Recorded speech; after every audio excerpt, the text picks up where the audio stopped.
Hi, I'm Shoshanna, and I am here with my mom, Debbie. And we are going to talk to you guys about the coronavirus and some things that we do and that we're doing to protect our family. And remember that we're not doctors, we're not scientists, we're kind of like researchers. We're herbalists, we're researchers, and it's all about taking care of our family. We're mama and grandma. We are mama and grandma. That's all. And mama is getting bigger and bigger. She's fatter than me right now. 42 weeks pregnant. Okay, so we want to start with the first signs of coronavirus. What are the first signs? Okay, everything we're saying is just what we've read on the news, but it might cut to the chase and help y'all find it. But at first, when you get the virus, even if you're old or young, usually it's not bad. You have like 5 days of clearing your throat or coughing that is non-productive. That means you're not coughing anything up. And it's just letting you know it's there, and most people pass it off. And you might not even think that you have anything. You might just think I have a dry throat, and that's where it gets ignored. And remember, not everybody is going to be extremely sick in the end. It's the secondary infection that is so bad. It's the bacterial infection that ends up turning into pneumonia, and pneumonia is where your lungs fill up with so much swelling and so much water so fast that you literally stop getting oxygen, and that's where it gets dangerous, and that's where you're seeing people die. So what we wanted to tell you, your children will do better if they're playing in the sunshine, they're breathing deep, they're up moving around rather than just laying around. They're home from school, and so you need to get them stimulated, and that way they'll do better. And you need to do the same thing. The more you move around, deep breathing, I'm not talking about going out and being around a lot of people. I'm talking about being home, being outside. You're going to keep everything moving in your system, and that's going to be helping a lot. And there's a few things that you can do on a day-to-day basis, like you can up your vitamin C. You can make sure you take D3. Like the local doctors where we get our blood test every year, since we are senior citizens, me and her daddy are senior citizens. Well, I asked her, I said, why check D3 down here in the South? You know everybody's in the sunshine all the time. She said, most people right here in our county, way down south, are low in vitamin D3, and you've got to have vitamin D3 in order to build your immune system. So that's just something you and your family need to take on a regular basis, especially during the wintertime, but also while this is going on. So make sure that, like, if you start getting that dry cough, if you notice that with your kids and you don't know for sure, don't panic, just take action right away. Some things that I would personally do is gargle with salt water, warm salt water, gargle with vinegar. It's not gonna hurt anything, doesn't cost anything. It just every evening after the kids brush their teeth, they could just gargle a little bit of salt in the water and just clean their throat out. And then making sure that you're taking zinc. Zinc is amazing, and they have done some research on zinc, and they've had some successes with zinc and families in zinc. So that's something that we're taking on a daily basis. Our family's taking on a daily basis. We're taking zinc, vitamin C, D3. We have garlic ready just in case we need it. And with garlic, we liquid it all the time. So garlic, that helps a lot. yeah, it's amazing. Garlic is like an herbal antibiotic. Yeah. And so as an herbalist, when I know, hey, I am in trouble or my kids are in trouble, I try to do garlic every 2 hours to act like an antibiotic. It's an herbal antibiotic, right? Yeah. So one way I do it for my kids, I chop it up real small. I use maybe a tablespoon of honey, and I mix up all that garlic, or a teaspoon of honey and mix up all that garlic. And I have 1 clove, and then they just do that every 2 hours, 1 clove of garlic in that, and that will be that period of time of being sick that they'll be doing that, and that's a really incredible herbal antibiotic that we use in our family all the time. So that's something I will also be doing. It's a good idea. If you see that you think you do have it, the one thing you want to do is keep your lungs moist. In a lot of houses, we heat them, we cool them, we keep them closed up, and the houses just get dry. And then you get a fever, and that makes you dehydrated. So you need to be taking in a lot of liquid, and like you could just keep a wash rag on your nose where you breathe in without the wash rag, and then you breathe in with the moisture, sucking the moisture in with your nose, and then you're breathing out with your mouth. Like that, you know. There's a lot of YouTubes on YouTube that teach you how to do that deep breathing, and it can warm you up, cool you down. I mean, you can really... It's like the Bradley method. When you're having a baby, it's about relaxing and breathing deep so you're getting oxygen at the max capacity.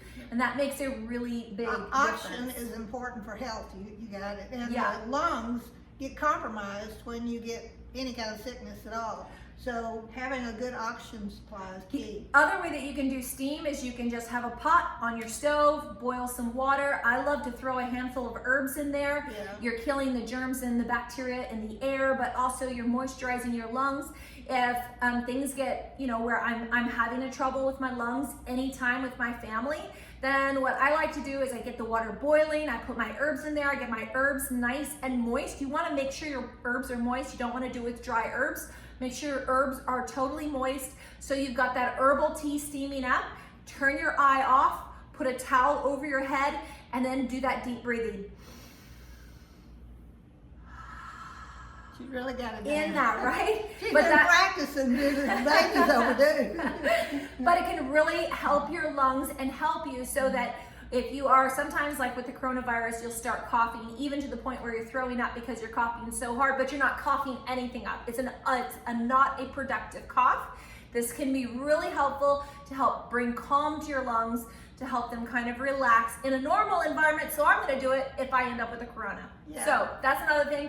Okay, so what else are we missing here? Well, one thing about it is pneumonia often comes when people are just laid still. Like anybody's in the hospital, old people lay in the hospital, they don't move, they don't breathe deep, they get pneumonia.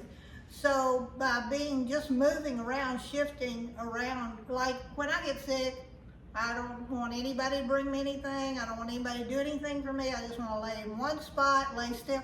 That's going to cause me to have pneumonia. I need to be up, moving, sitting up or moving, laying over on one side, laying over on the other, taking a breath in, even though I don't feel good, to help keep my oxygen going into my lungs so they're not just building up with fluid inside. So remember that they build up with fluid. That's what happens. You breathe in and oxygen goes into your body and then carbon dioxide goes out of your body. And that's what's happening. What happens with pneumonia, which is that secondary infection, is that your lungs get so much inflammation and so much water that when you breathe in, you're just not getting the oxygen that you need. And that's where it's hard to breathe. And you're like struggling to breathe and it hurts and you feel panicky even, which can make you breathe less, right? And so what happens is our blood gets less and less oxygen and our body gets more and more toxic. And especially with pregnancy, some of the high statistics are pregnancy, people with lung problems, heart problems, older people. Those are the people that are really going to need to take this extremely seriously because you're going to have to be more vigilant, more careful, more on top of this. So being 42 weeks pregnant, and being old, then we are taking it seriously to think about our family and our health. So another thing that we do is lay on our stomach. So if we end up with pneumonia, we're going to make sure we're going to be laying on our stomach rather than our back. So if we're sick, if we're sick and we're tired and we're like, I can't get up, they say that if you lay on your stomach rather than your back, that means like, so if you are on your back for 24 hours, that is terrible.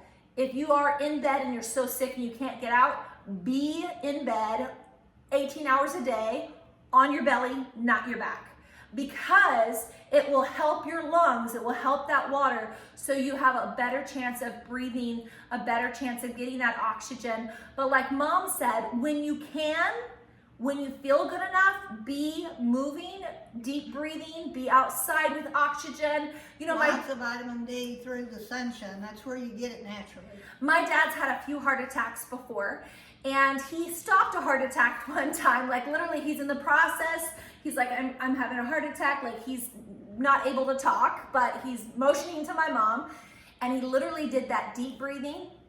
And that deep breathing was able to slow his heart rate down. It was able to give him oxygen. He was able to drive 45 minutes to a doctor. He was able to postpone that. And the doctors were amazed. And you see it in the oxygen level. Mm-hmm. Literally in the oxygen level, you can see it, that he is gaining huge amounts of oxygen by just concentrating to have that slow, watch awesome that on deep breathing. YouTube. That guy, I can't remember his name, but you type in deep breathing, he'll come up, and it's very good information to know for a lot of different sicknesses. Your children need to know all these kind of things. Use this time wisely. You know, listen to the scripture being read, memorize scripture, learn songs, sing together as a family. Get on NoGreaterJoy.org's website and see we have a lot of free literature. Listen to her daddy preach on YouTube.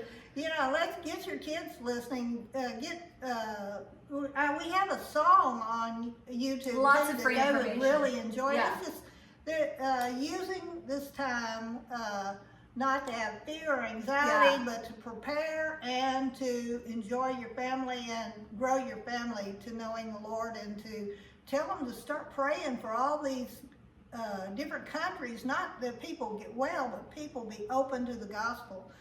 One thing I always love that my mom always said growing up is those that are prepared are usually spared. Yeah.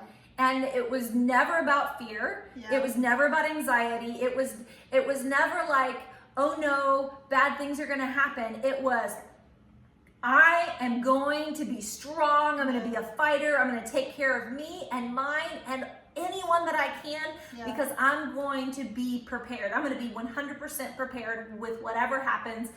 And praying for safety was something that we did actively, because that was part of being prepared and knowing that prayer is important, eating healthy is important, exercise is important, taking advantage of all these incredible things that God has given us already, taking advantage of information on YouTube, and doctors, you know, and just being 100% prepared is a good way to be. That's pretty smart. She learned real well. So now you guys heard that's what we are doing, and we will put some links below, and we will put a little bit of other stuff, maybe some collages of things that we've been taking underneath to give you guys some information. We might not be here to answer all of your questions, but guys, we don't know that much. That's right. Dig in on YouTube. There's some incredible doctors. We're going to post one of our favorite doctors in the link below, because this doctor has so much information. We've been getting information every day and loving it. So check out this link, and we will see you guys next time. Okay. Bye.